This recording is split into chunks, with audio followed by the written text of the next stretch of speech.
बिस्मिल्लाहिर्रहमानिर्रहीम। रब्बी इश्रह ली सदरी व यस्सिर ली अमरी वहलुल उक़दतम मिन लिसानी यफ़क़हू क़ौली। सल्लल्लाहु अला सय्यिदिना मुहम्मदिन व आलिहि व अस्हाबिहि वसल्लम।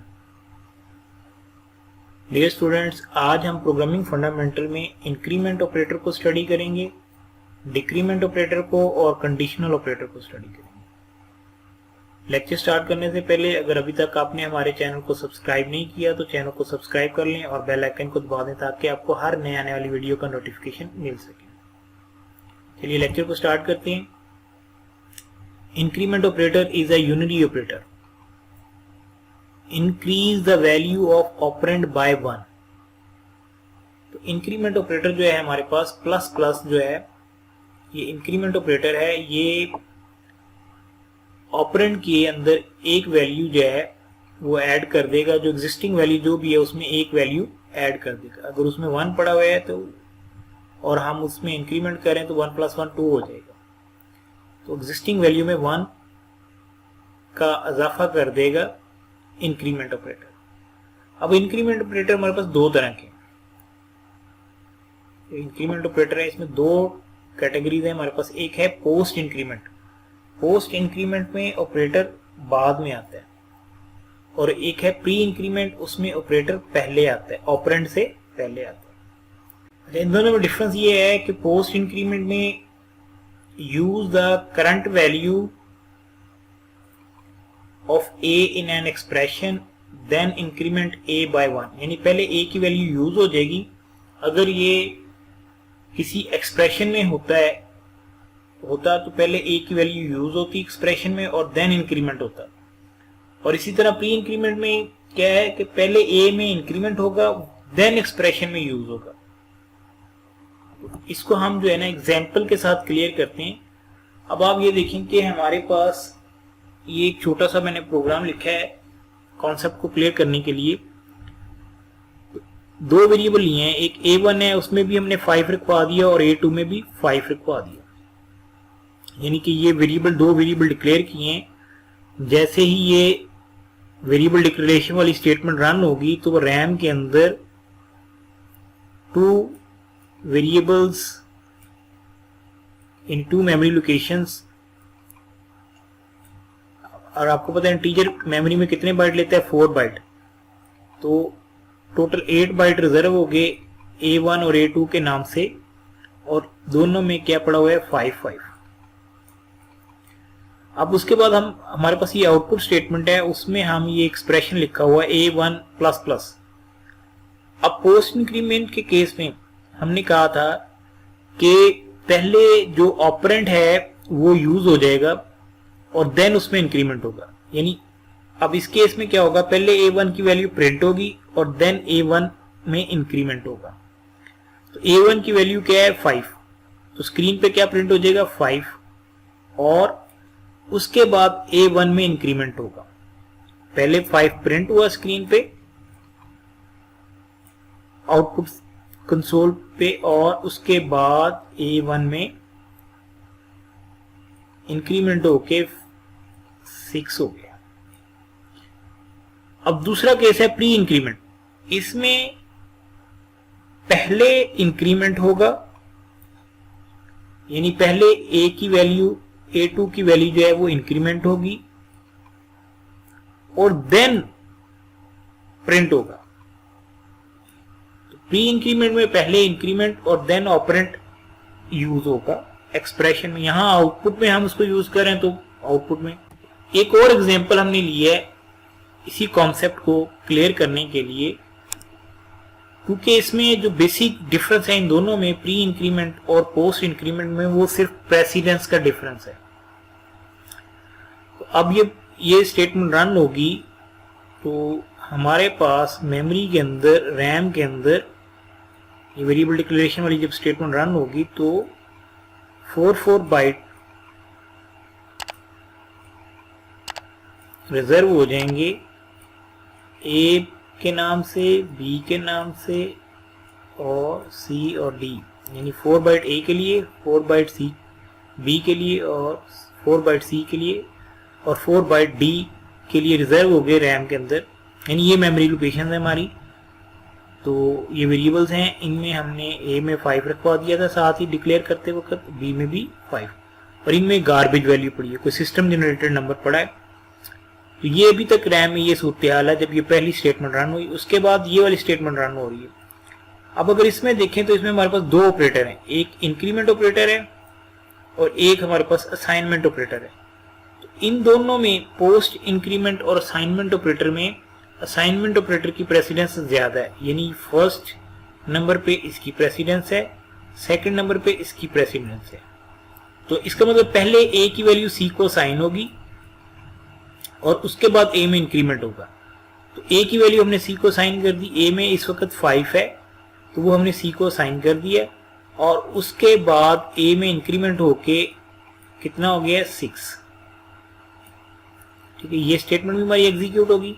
उसके बाद d is equal to plus plus B, तो अब इसमें प्री इंक्रीमेंट यूज करें तो प्री इंक्रीमेंट के केस में इसकी प्रेसिडेंस पहले नंबर पे आएगी, इसकी प्रेसिडेंस दूसरे नंबर पे। तो अब इस सूरत हाल में क्या है कि पहले बी में इंक्रीमेंट होगा और देन ये वाली बी की वैल्यू असाइन होगी डी को। ठीक है, तो उसके बाद हम सी आउट करवा रहे हैं सी की वैल्यू को। तो रैम में देखें सी में क्या पड़ा हुआ है 5, तो 5 प्रिंट हो गया आउटपुट स्क्रीन के ऊपर, और उसके बाद डी की वैल्यू को प्रिंट करवा रहे हैं, एंडल का मतलब है न्यू लाइन में आउटपुट आए, तो डी में क्या पड़ा हुआ है 6, तो ये आउटपुट आ गया। डिक्रीमेंट ऑपरेटर में, decrement operator is a unary operator, decrease the value of operand by 1। Decrement operator में क्या है कि जब हम डिक्रीमेंट ऑपरेटर को ऑपरेंड के साथ यूज करेंगे तो ये ऑपरेंड की एग्जिस्टिंग वैल्यू में एक वैल्यू डिक्रीज कर देगा। इसका सिंटैक्स ये है कि पोस्ट डिक्रीमेंट में पहले वेरिएबल, देन डिक्रीमेंट ऑपरेटर, और प्री डिक्रीमेंट में पहले ऑपरेटर देन वेरिएबल। डिफरेंस वही है डिक्रीमेंट ऑपरेटर में, पोस्ट डिक्रीमेंट में और प्री डिक्रीमेंट में प्रेसिडेंस का।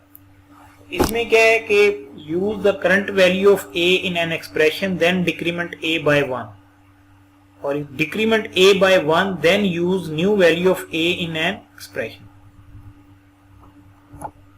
तो ये बिल्कुल वही एग्जाम्पल हम दोबारा यूज कर रहे हैं। A1 में 5 है और A2 में भी 5 है। तो जब हम इस प्रोग्राम को रन करेंगे तो बेसिकली आउटपुट हमें क्या मिलेगी, तो इसमें देखेंगे पहले A1 की वैल्यू प्रिंट होगी देन डिक्रीमेंट होगा। तो A1 की वैल्यू 5 है, ये प्रिंट हो गया, और देन A1 में डिक्रीमेंट होके 4 हो गया। तो उसके बाद A2 में हम प्री डिक्रीमेंट यूज करें, इसमें पहले डिक्रीमेंट होगा देन A2 की वैल्यू प्रिंट होगी, तो ये 4 प्रिंट होगी हमारे पास, तो 5-4 आउटपुट आएगी। सेम सिनेरियो, सेम एग्जांपल, इसमें देखें कि उसी तरीके से हमारे पास रैम में जब ये स्टेटमेंट रन होगी तो 4 वेरिएबल मेमोरी लोकेशंस रैम में आ जाएंगी, ए बी सी और डी।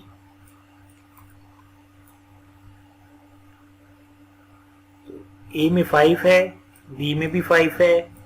अब इसमें क्या है कि पोस्ट डिक्रीमेंट है, तो पहले नंबर पे असाइनमेंट ऑपरेटर की प्रेसिडेंस, दूसरे पे ए की वैल्यू पहले सी को साइन हो जाएगी 5, और देन डिक्रीमेंट होगा।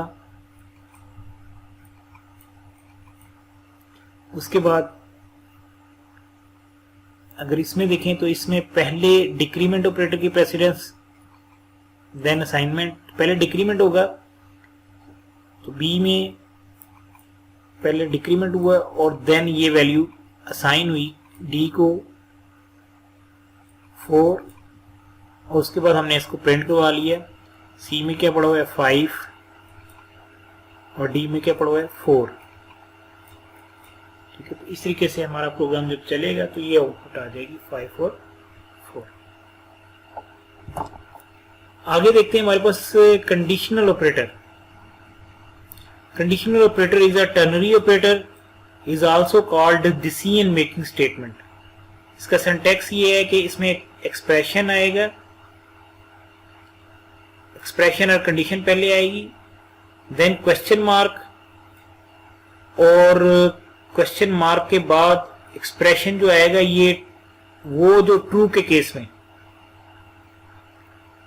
और कॉलन के बाद एक्सप्रेशन 2 है, ये वो एक्सप्रेशन है यहां पर जो फॉल्स होने की सूरत में आएगा। ठीक है, तो अब ये देखेंगे यहाँ पे इसको हम कि ये एक वेरिएबल है, यहाँ पे कंडीशन है, कंडीशन अगर ट्रू होती है तो ये वाली एक्सप्रेशन का जो रिजल्ट, ये वाला जो एक्सप्रेशन रिजल्ट रिटर्न करेगा वो वेरिएबल में स्टोर होगा, और अगर कंडीशन फॉल्स होती है तो ये वाला एक्सप्रेशन जो रिजल्ट रिटर्न करेगा वो वेरिएबल में स्टोर होगा। ये हम एक एग्जांपल कर रहे हैं, इसमें तो हम खैर यहां से कोई वैल्यू नई वेरिएबल को असाइन कर रहे, तो सिंपल एक वेरिएबल डिक्लेयर किया, उसमें एक वैल्यू असाइन कर दी, नम वेरिएबल है उसमें 8 असाइन कर दिया, 8 को 2 पे डिवाइड किया, रिमाइंडर क्या आया 0, 0 इक्वल टू 0, कंडीशन क्या होगी ट्रू। तो ट्रू के केस में आपको पता है ये वाली स्टेटमेंट रन होगी, अगर फॉल्स होती तो ये वाली स्टेटमेंट रन होनी थी। तो अब जब ये वाली स्टेटमेंट रन होगी तो नम में 8 पड़ा हुआ है और ये कांस्टेंट वैसे ही प्रिंट हो जाएगा साथ, 8 इज इवन, ये हमारी आउटपुट आ जाएगी। इसी तरीके से अब ये मैंने दो वेरिएबल ले लिए हैं, एक मार्क्स उसको मैंने असाइन कर दिया 45, दूसरा है स्टेटस। तो अब यहां पे मैं कंपेयर कर रहा हूं ये कंडीशन कि अगर मार्क्स ग्रेटर देन 33 है तो स्टेटस P, और अगर फॉल्स है कंडीशन तो स्टेटस F, यानी ये स्टेटस वेरिएबल करेक्टर वेरिएबल को P असाइन हो जाए, मिन पास, P मीन पास, और अगर ये कंडीशन फॉल्स होती है यानी नंबर जो है हमारे वो 33 से नहीं ज्यादा, तो ये F असाइन हो जाएगा स्टेटस को, और उसके बाद हमने उसको प्रिंट करवा लिया। तो इस केस में हमारे पास 45 है, तो 45 ग्रेटर देन 33 कंडीशन ट्रू होगी, तो इसका मतलब P असाइन हो जाएगा स्टेटस को, और स्टेटस इज P, ये आउटपुट आ जाएगी।